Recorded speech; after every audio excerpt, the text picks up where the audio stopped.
Hello बच्चों, अगला exercise शुरू करने के पहले हम एक थ्योरम पढ़ते हैं।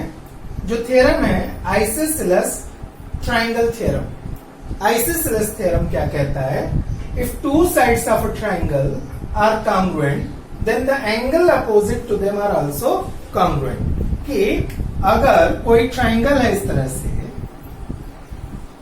एक ट्रायंगल है ए बी सी, और इसमें कह रहा है अगर दो साइड इनके कॉन्ग्रुएंट हैं तो ये एंगल और ये एंगल भी कॉन्ग्रुएंट होंगे। तो ये थ्योरम हम प्रूव करते हैं। प्रूव करने के बाद हम लोग एक्सरसाइज पे आएंगे। सो यहां पे क्या है, गिवन क्या है, पहले गिवन लिख लेते हैं। थ्योरम प्रूव करने के पहले गिवन की जरूरत होती है। तो गिवन क्या है? In triangle A B C AB is congruent to AC। उसके बाद क्या प्रूव करना है तो उसको लिखते हैं टू प्रूव। टू प्रूव में angle B is congruent to angle C। Construction करते हैं। यहां पे कंस्ट्रक्शन में क्या लिखना है कि draw bisector of angle BAC which intersect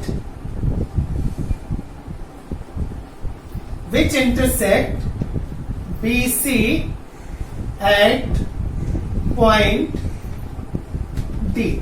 मतलब कि ये जो हमारा एंगल है इसका हम बाइसेक्टर ड्रॉ करेंगे। इस तरह से हम बाइसेक्टर ड्रॉ कर लेंगे जो बीसी को डी पॉइंट पे इंटरसेक्ट कर रहा है। बाइसेक्टर हो गया तो ये दोनों एंगल क्या हो गए? इक्वल हो गए। अब प्रूफ में देखेंगे। प्रूफ क्या कह रहा है कि पहले ये दोनों ट्रायंगल ले लेंगे। In triangle BAD and triangle CAD ये दो ट्रायंगल ले लेंगे। अब जो गिवन है उनको पहले लिख लेंगे। So angle side AB equals to AC। ये क्या है? ये गिवन है, ये गिवन है, ये दे रखा है। फिर दूसरी चीज क्या है? Angle BAD is equals to angle CAD। ये हमने कंस्ट्रक्शन से लिया हुआ है, ये कंस्ट्रक्शन से इक्वल है। ये दोनों एंगल हमने अभी कंस्ट्रक्शन किया उससे ये दोनों इक्वल है। और ये देखिए कंस्ट्रक्शन के बाद जो हमने बाइसेक्टर ड्रॉ किया है ये दोनों ट्रायंगल के लिए है। तो therefore AD equals to AD, AD equals to AD, ये कॉमन साइड हो गया। ये क्या हो गए? कॉमन साइड हो गए। Therefore triangle BAD is congruent to triangle CAD by SAS test. SAS test से दोनों ट्रायंगल ये दोनों कॉन्ग्रुएंट हो गए और कॉन्ग्रुएंट ट्रायंगल के करस्पॉन्डिंग एंगल भी कॉन्ग्रुएंट होते हैं। Therefore angle B is congruent to angle C, CACT, corresponding angle of congruent triangle। और यही हमको प्रूव करना था। तो ये हमारा थ्योरम कंप्लीट हुआ। तो बच्चों जो दूसरा थ्योरम है हमारा वो है 30-60-90 थ्योरम। 30-60-90 थ्योरम क्या कहता है? If acute angles of a right angle triangle have measured 30 and 60 degree, then the length of side opposite to 30 degree angle is half the length of hypotenuse। मतलब कि अगर कोई राइट एंगल ट्रायंगल है जैसे ABC, ये right angle triangle है। अब इस राइट एंगल ट्रायंगल में एक एंगल है 60 डिग्री, दूसरा एंगल है 30 डिग्री जो एक्यूट एंगल है। तो कह रहा है कि जो ये 30 डिग्री के सामने की जो साइड है 30 डिग्री के सामने की जो साइड है वो हाइपोटेनस की लेंथ में हाफ हो जाएगी। तो गिवन में क्या है, इन ट्राइंगल एबीसी ये 90 डिग्री, 60 डिग्री, 30 डिग्री ए गिवन है। हमने एक कंस्ट्रक्शन किया है कि कंस्ट्रक्शन में ए बी को एक्सटेंड किया है। कहां तक एक्सटेंड किया है, डी तक एक्सटेंड किया है, और A B equal to B D ऐसा हमने एक्सटेंड किया, दोनों इक्वल है। अब प्रूफ में हमें क्या करना है, अब हमारे पास दो ट्राइंगल हो गया बच्चों, हमारे पास दो ट्राइंगल हो गए ए बी सी और डी बी सी। तो यहां पे हम लिखेंगे इन ट्राइंगल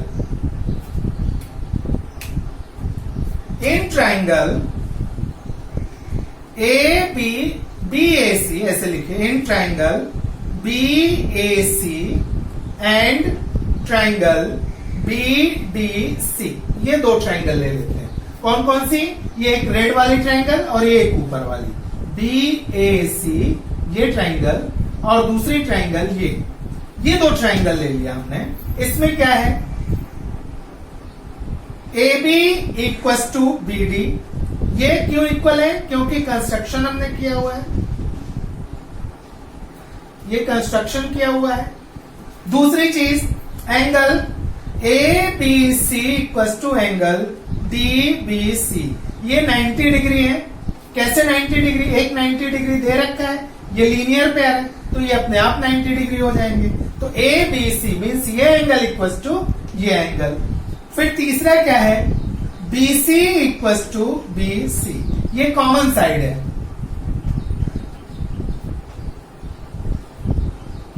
ये क्या हो गया, कॉमन साइड। अब ये तीन चीजें मिल गई, एक दो और ये तीन चीजें मिल गई, तो देयरफॉर दोनों ट्राइंगल क्या हो जाएंगे, वो कॉन्ग्रुएंट हो जाएंगे। Therefore triangle BAC is congruent to triangle DAC by SAS test. SAS test of congruency. So ये दोनों congruent हो गए।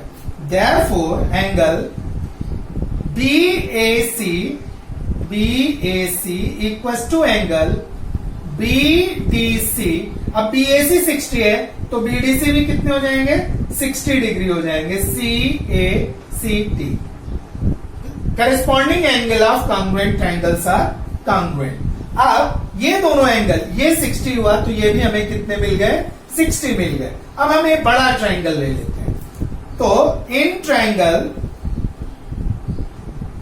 ADC क्या हो जाएगा, ये एंगल 60, ये एंगल 60, तो किसी भी ट्राइंगल के तीनों एंगल मिलके 180 डिग्री होते हैं। अब दो एंगल 60 है तो तीसरा कितना हो जाएगा, तीसरा भी 60 हो जाएगा, क्योंकि ये दोनों मिलके 120, तो 180 माइनस 120 तो ये 60 डिग्री, तो तीनों एंगल 60 हो जाएंगे। तो therefore in triangle ADC angle A equal to angle D equal to angle C। बड़े ट्राइंगल, ये पूरे बड़े ट्राइंगल में तीनों एंगल हमारे 60 डिग्री हो जाएंगे। Therefore triangle ADC is an equilateral triangle. Equilateral triangle, ये इक्विलेटरल ट्राइंगल हो गया। और बच्चों इक्विलेटरल ट्राइंगल की खासियत क्या होती है कि तीनों साइड उसके इक्वल होते हैं। Therefore AC equal to AD equal to DC, तीनों साइड इक्वल हो गए। अब AD, तो AC इक्वल टू क्या हो गया, AD को हम ब्रेक कर सकते हैं किसमें, AB plus BD, AB plus BD में ब्रेक कर सकते हैं, equal to AB plus AB। क्यों, क्योंकि AB इक्वल टू BD हमने कंस्ट्रक्शन से किया हुआ है। Therefore 2AB equal to AC, therefore AB equal to half of AC।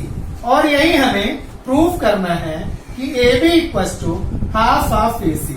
30 के सामने की साइड हाइपोटेनस की लेंथ में हाफ होती है, और यही हमने प्रूव करना था इस थ्योरम है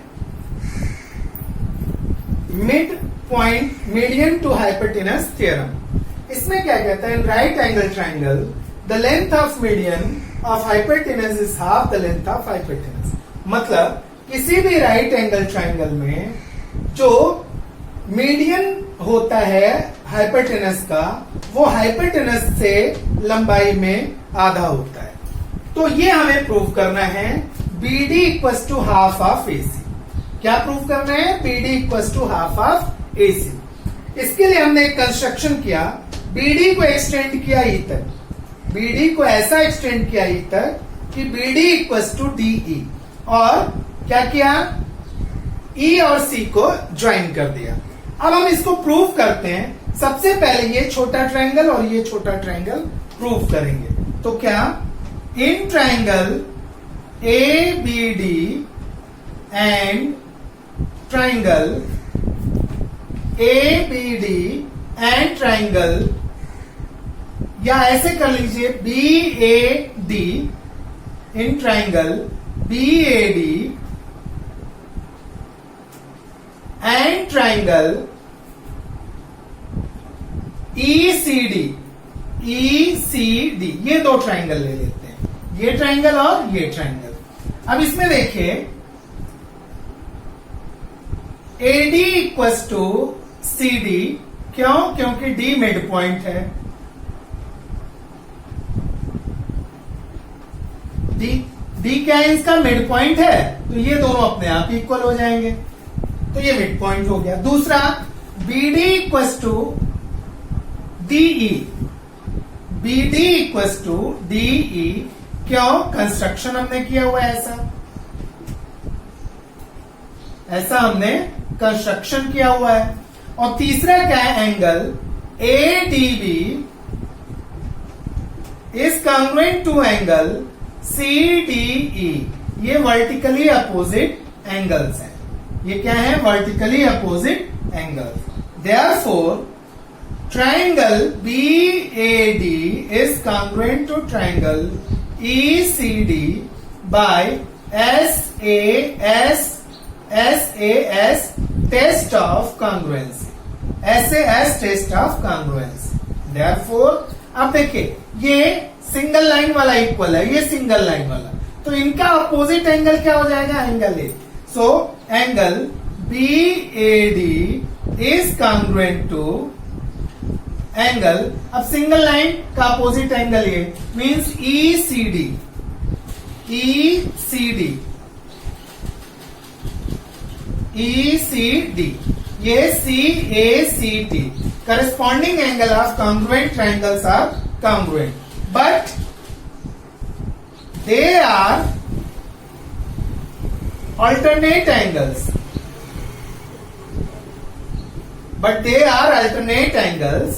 therefore अब ये दोनों एंगल अल्टरनेट एंगल हैं, तो इनको बनाने वाली जो लाइन है वो क्या होगी? वो पैरेलल होगी।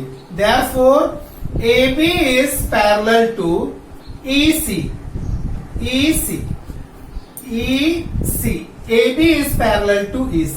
अब आप देखिए बच्चों, जब ये दोनों पैरेलल हो गए, ये 90 डिग्री हो गया, तो ये भी क्या हो जाएगा? 90 डिग्री हो जाएगा। तो अब ये पैरेलल है EC। अब यहां पे क्या है? BC is transversal, therefore angle ABC equals to angle ECB equals to 90 degree. Interior angles, ये इंटीरियर एंगल्स हैं, दो पैरेलल लाइन के बीच इंटीरियर एंगल्स 180 डिग्री होता है। एक 90 दिया हुआ है तो दूसरा भी 90 हो जाता है। अब in triangle ABC and triangle ECB, ये दोनों ट्रायंगल में क्या क्या चीजें हमारे पास हैं? अब यहां देखिए angle ABC equals to angle ECB, ये 90 डिग्री है, अभी हमने प्रूव किया है। उसके बाद BC इक्वल्स टू BC, ये क्या है? ये हमारा कॉमन है। और AB इक्वल्स टू EC, ये हमने पहले वाले ट्रायंगल में जहां पे प्रूव किया था। ये दोनों ट्रायंगल कांग्रुएंट हो गए, ये दोनों ट्रायंगल कांग्रुएंट हैं, तो यहां पे हम एक चीज डाल सकते हैं क्या, A B equals to E C C S C T. तो यहां से हमने प्रूव किया हुआ है इसको, ये प्रूव्ड है। Therefore triangle ABC is congruent to triangle ECB by SAS test of congruency. SAS test of congruency. Therefore, AC equals to BE. AC equals to BE. Therefore, AC equals to BCSCT.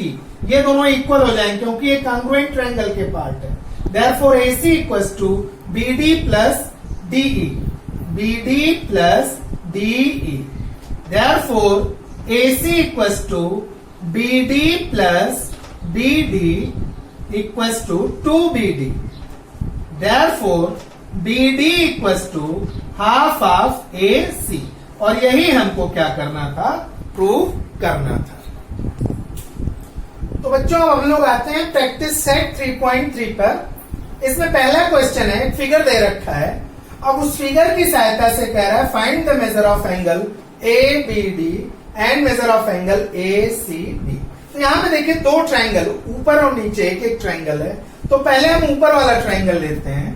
In triangle A B C A B equals to A C, देखिए A B equals to A C दे रखा है। Therefore angle A B C equals to angle A C B equals to 50 degree और ये equals to x है। तो reason क्या है, आइसोसेलेस थ्योरम।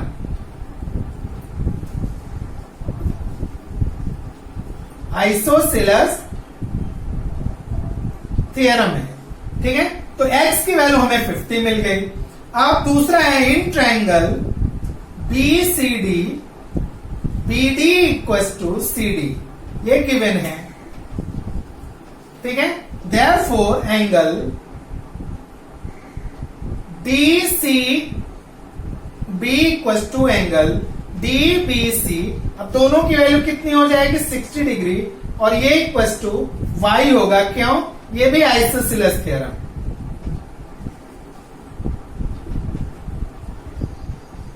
आइसोसेलेस थ्योरम क्या कहता है बच्चों, if two sides of a triangles are congruent then angle opposite to them are also congruent. तो यहां पे देखिए दोनों साइड इक्वल है, तो ये एंगल इक्वल होगा, ये एंगल इक्वल होगा। तो अब हमें मिल गया। अब क्या लेना है हमें, angle A B D equals to A B D. अब देखिए ए बी डी यहां पे है, तो ये क्या है, एक्स प्लस 60 डिग्री। एक्स की वैल्यू हमें यहां से मिल गया, तो 50 plus 60 equals to 110 degree, 110 degree. And angle A C D equals to 50 plus Y. A C D ये एंगल कितना है, 50 plus Y equals to 50 plus 60 equals to 110 degree. तो इस तरह से हमारा एंगल ए बी सी और एंगल ए सी डी दोनों का कैलकुलेशन मिल गया है। तो सेकेंड क्वेश्चन क्या कह रहा है बच्चों, the length of hypotenuse of right angle triangle is 15।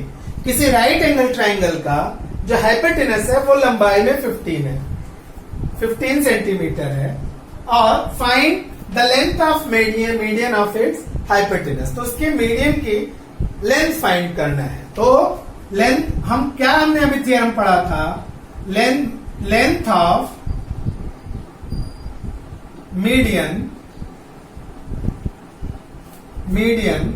Of a right angle triangle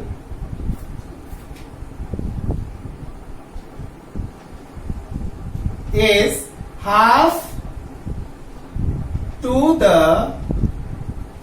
length of its hypotenuse.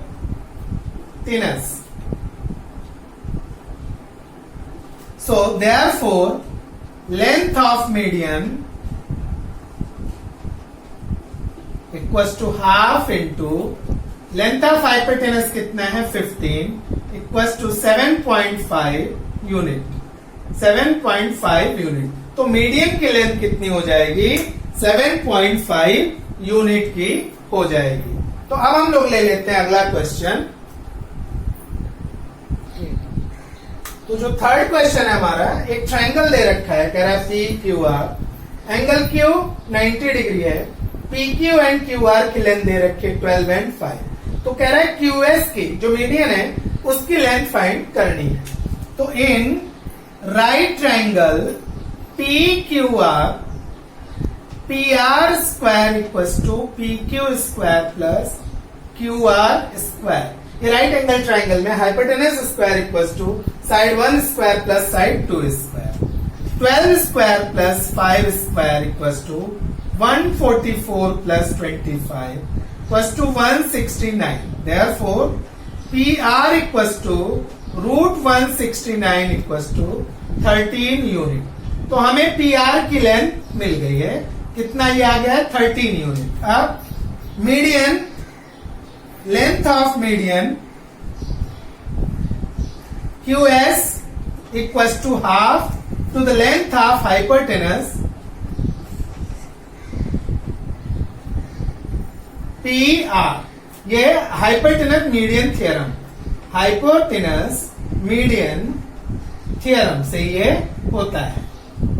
Hypotenuse median theorem क्या कहता है कि किसी भी राइट एंगल ट्रायंगल में हाइपोटेनस पे खींचा गया मीडियन का लेंथ उसकी लेंथ से हाफ होता है।